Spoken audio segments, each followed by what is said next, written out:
Hey everyone, Britta Albert here. If this is your first time here, I'm a spiritual transformational life coach. It's my goal for this channel to help you overcome the obstacles that are standing in the way of you living your best and most authentic life. In today's video, we are continuing on with the series Conversations with God. If you have not seen the other videos, I have a playlist. Check out those videos as well. It'll definitely help you understand where we're at, but it's not necessary to watch all of those videos to understand the content of this video. Now, how I like to do these videos is I like to play the actual audio clip for you. The reason for that is because at the end of the video, I'll give my take and my opinion as far as what that context is saying. But I want you to also hear these words for yourself and use your own intuition, use your own instincts to decide what resonates with you, what is truth and what is not. And it's okay if you have a different perspective than me or somebody else, because it's your truth, it's your story, and it's how these words may speak to you. If you've been enjoying this series, go ahead and hit that subscribe button and also hit the notification bell so that you never miss out on a future video. Y'all, 90% of my viewers are not subscribed. That is a serious amount. Again, if you get something out of this, if this is not your first time here, hit that subscribe button. And if this is your first time here, after you watch this video, if it resonates with you, go ahead and hit that subscribe button as well. Let's continue to grow this community. So without further ado, here is Conversations with God. I have 100 questions, 1,000, 1,000,000. And the problem is I sometimes don't know where to begin. Just start somewhere. Go ahead, right now. When will my life finally take off? What does it take to get it together and achieve even a modicum of success? Can the struggle ever end? Good. Now we're getting to it. Don't apologize for these questions. These are the questions men and women have been asking for hundreds of years. The questions were so silly they wouldn't be asked over and over again by each succeeding generation. So let's go to question 1. I've established laws in the universe that make it possible for you to create exactly what you choose. These laws cannot be violated, nor can they be ignored. You are following these laws right now, even as you listen to this. You cannot not follow the law, for these are the way things work. You cannot step aside from this. You cannot operate outside of it. Every minute of your life you have been operating inside of it, and everything you have ever experienced you have thusly created. You are in a partnership with God. We share an eternal covenant. My promise to you is to always give you what you ask. Your promise is to ask, to understand the process of the asking and the answering. I've already explained this process to you once. I'll do so again, so that you clearly understand it. You are a threefold being. You consist of body, mind, and spirit. You could also call these the physical, the non-physical, and the metaphysical. This is the Holy Trinity, and it has been called by many names. That which you are, I am. I am manifested as 3 in 1. Some of your theologians have called this Father, Son, and Holy Spirit. Your psychiatrists have recognized this triumvirate and called it conscious, subconscious, and superconscious. Your philosophers have called it the id, the ego, and the superego. Science calls this energy, matter, and antimatter. Poets speak of mind, heart, and soul. New Age thinkers refer to body, mind, and spirit. Your time is divided into past, present, and future. Could this not be the same as subconscious, conscious, and superconscious? Space is likewise divided into 3, here, there, and the space between. It is defining and describing this space between that becomes difficult, elusive. The moment you begin defining or describing, the space you describe becomes here or there. Yet we know this space between exists. It is what holds here and there in place, just as the eternal now holds before and after in place. These 3 aspects of you are actually 3 energies. You might call them thought, word, and action. All 3 put together produce a result, which in your language and understanding is called feeling or experience. Your soul, subconscious, id, spirit, past, is the sum total of every feeling you've ever had, created. Your awareness of some of these is called your memory. When you have a memory, you are said to member, that is, to put back together, to reassemble the parts. When you reassemble all of the parts of you, you will have remembered who you really are. The process of creation starts with thought, an idea, conception, visualization. Everything you see was once someone's idea. Nothing exists in your world that did not first exist as pure thought. This is true of the universe as well. Thought is the first level of creation. Next comes the word. Everything you say is a thought expressed. It is creative and sends forth creative energy into the universe. Words are more dynamic, thus some might say more creative than thought, because words are a different level of vibration from thought. They disrupt, change, alter, affect the universe with greater impact. Words are the second level of creation. Next comes action. Actions are words moving. Words are thoughts expressed. Thoughts are ideas formed. Ideas are energies come together. Energies are forces released. Forces are elements existent. Elements are particles of God, portions of all, the stuff of everything. The beginning is God.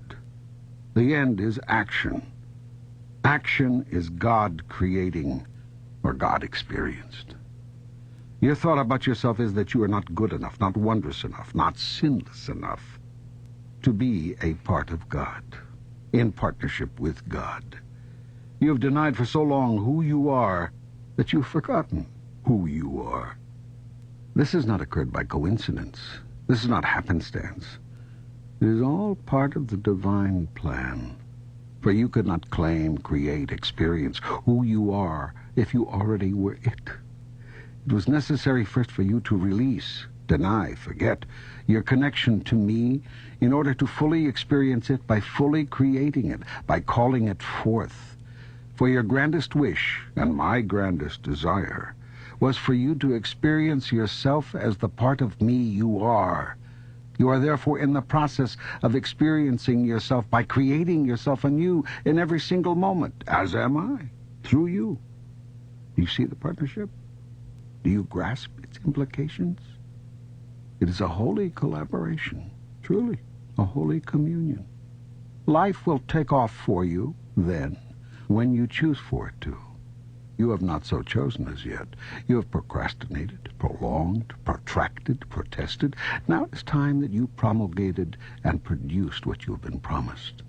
To do this, you must believe the promise and live it. You must live the promise of God. The promise of God is that you are his son, her offspring, its likeness, his equal.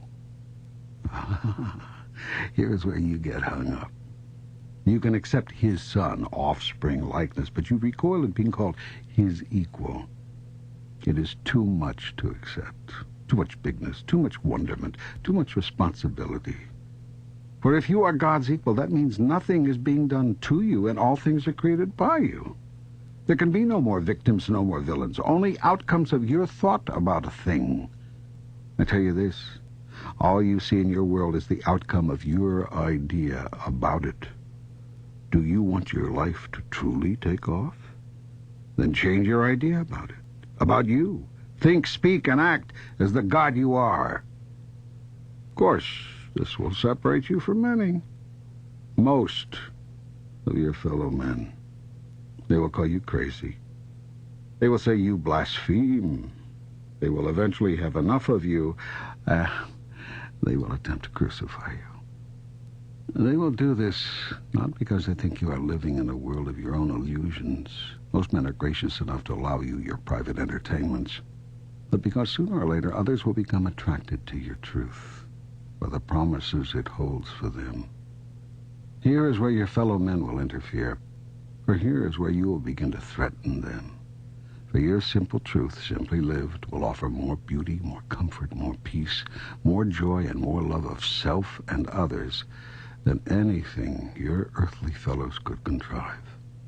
And that truth adopted would mean the end of their ways. It would mean the end of hatred and fear and bigotry and war. The end of the condemning and killing that has gone on in my name. The end of might is right. The end of purchase through power. The end of loyalty and homage through fear. The end of the world as they know it, and as you have created it thus far. So be ready, kind soul, for you will be vilified and spat upon, called names and deserted, and finally they will accuse you, try you, and condemn you, all in their own ways, from the moment you accept and adopt your holy cause, the realization of self. Why then do it? Because you are no longer concerned with the acceptance or approval of the world. You are no longer satisfied with what that has brought you. You are no longer pleased with what it has given others. You want the pain to stop, the suffering to stop, the illusion to end. You've had enough of this world as it presently is. You seek a newer world. Seek it no longer. Now, call it forth. Yes, well, can you help me to better understand how to do that? Yes. Go first to your highest thought about yourself. Imagine the you that you would be if you lived that thought every day. Imagine what you would think, do, and say, and how you would respond to what others do and say. Do you see any difference between that projection and what you think, do, and say now? Yes. Yes, I see a great deal of difference. Good. You should, since we know that right now you are not living your highest vision of yourself. Now, having seen the differences between where you are and where you want to be, begin to change. Consciously change your thoughts, words, and actions to match your grandest vision. This will require tremendous mental and physical effort. It will entail constant, moment-to-moment monitoring of your every thought, word, and deed. It will involve continued choice-making, consciously. This whole process is a massive move to consciousness. What you will find out if you undertake this challenge is that you've spent half your life unconscious. That is to say, unaware on a conscious level of what you are choosing in the way of thoughts, words, and deeds, until you experience the aftermath of them. Then when you experience these results, you deny that your thoughts, words, and deeds had anything to do with them. This is a call to stop such unconscious living. It is a challenge to which your soul has called you from the beginning of time. That kind of continual mental monitoring seems as though it might be terribly exhausting. It could be, until it becomes second nature. In fact, it is your second nature. It is your first nature to be unconditionally loving. It is your second nature to choose to express your first nature, your true nature, consciously. Excuse me, but wouldn't this kind of non-stop editing of everything I think, say, and do make Jack a dull boy? Never. Different, yes. Dull, no. Was Jesus dull? I don't think so. Was the Buddha boring to be around? People flocked, begged to be in his presence. No one who's attained mastery is dull. Unusual, perhaps. Extraordinary, perhaps, but never dull.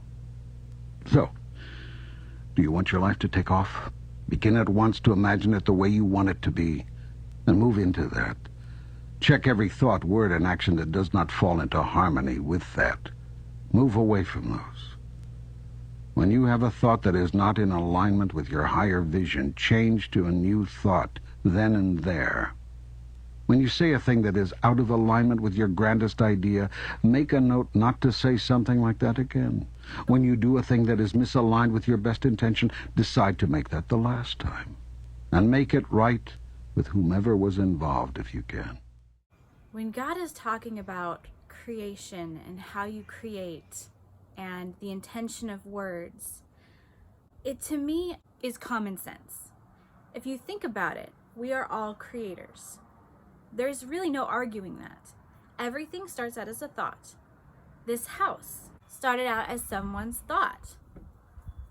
You start with the idea, then the concept, then you create the blueprints. Then somebody likes those blueprints, they buy them, then they get a team together, they buy the materials, and they actually build it and they create the project. But it started out as a thought that entered somebody's head to create the blueprints for this house.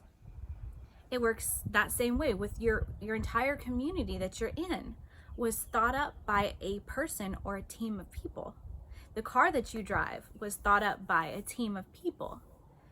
Everything that we do, we create, and we either create it independently or we co-create with other people.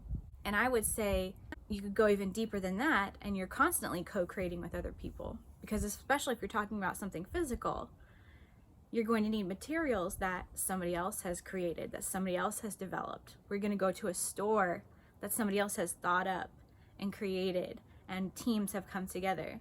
So really, no matter what we're doing, we're co-creating in some way, shape, or form. Even if it's we're getting our materials from nature, and these plants were planted by an animal, even by dropping the seeds, and this tree sprung up. At some point, there's some level of co-creation. The other thing that was amazing to me is how this book that was written so many years ago seems to reflect a lot of the things that are happening in 2020. Maybe it's just me, but I feel like there's a lot of parallels to be drawn with the mass awakening of people and our heart centers activating, and that goes into a whole nother thing that I won't get into in this video. But if you are familiar with the concept of ascension or awakening, I wonder if you picked up on that as well. There's something also to be said for the idea that we can accept the fact that we're children of God. We can accept the fact that we're made in God's likeness, but we can't accept the fact that we are equals. That is blasphemous. That is wrong. That is evil. That is of the devil. But in reality, are we just afraid of the responsibility of that power, what that might mean? Again, just like God talks about, in order to accept that concept, that means that these things don't happen to you, but that you have caused them to happen to yourself. And we can argue back and forth about the suffering of others. But to be honest, and it's not to say that others are not suffering and that we shouldn't put a stop to it. At the end of the day, you have to follow what your heart is telling you to do. If your heart is telling you to assist the population or assist this person in their suffering and help them through it, then by all means do that, because that's what you're called to do. That's what you choose to participate in. You want to play that role for somebody else's life or the world. There's nothing wrong with that. But to say that God causes these things to happen to other people, that God is responsible, why would God allow this suffering, this age-old question that keeps being asked, is an incorrect statement and question. And at this point, if you are still finding that you're asking that question, I encourage you, go back and start at the beginning of this Conversations with God playlist and watch all the videos up to where we're at right now. Or again, if you don't want to wait on me to come out with more videos and you want to know more, or you want to hear the whole Conversations with God audiobook all the way through, I do have it in the link down below where it's books 1, 2, and 3 in the complete series. And it's not an affiliate link. I get nothing from that. But again, that's for you guys, just so you don't have to search it. It's already right there. Feel free to grab that.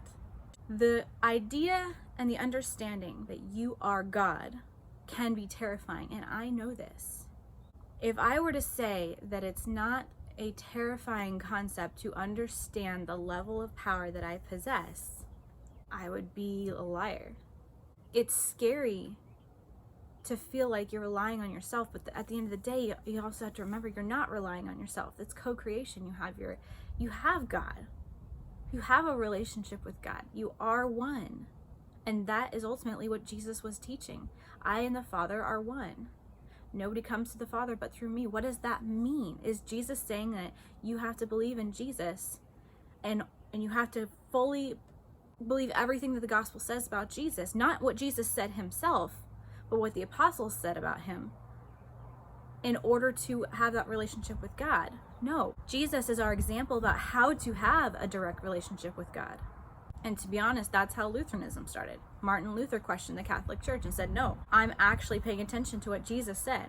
I don't care what you say. I want to know what Jesus said. What did Jesus actually say? Jesus said that we have a direct relationship with God. So Martin Luther left the Catholic Church and created Lutheranism, which could be arguably the first branch of Christianity in and of itself as we know Christianity today. Bringing that back around though, understanding that you have a relationship with God, but you also are God. You are a part of God, and not just a part of God as in a part of God's creation, but you are a facet of Mother, Father, God that is enjoying a human experience. How can God know itself unless God believes itself to be separate, to find itself? Have you never gone on a healing journey where you find out who you are and you find out the lies that are told about you to you are not true? Not everybody has, and it's okay if you haven't. But these kind of coming of age quests, it's no different. It's inherently a part of us. And why is that? Because we are God. And that is the very nature of God, to know God's self, to know myself, to love myself, to radically and unconditionally accept myself, yourself, God's self. I hope that you guys found this video helpful. Again, go ahead and hit that subscribe button if you're not subscribed, and hit that bell notification so that you always get notified of future videos. And share this video with somebody that you think needs to hear this message as well. I love you guys. Have an awesome day, and I will see you next time.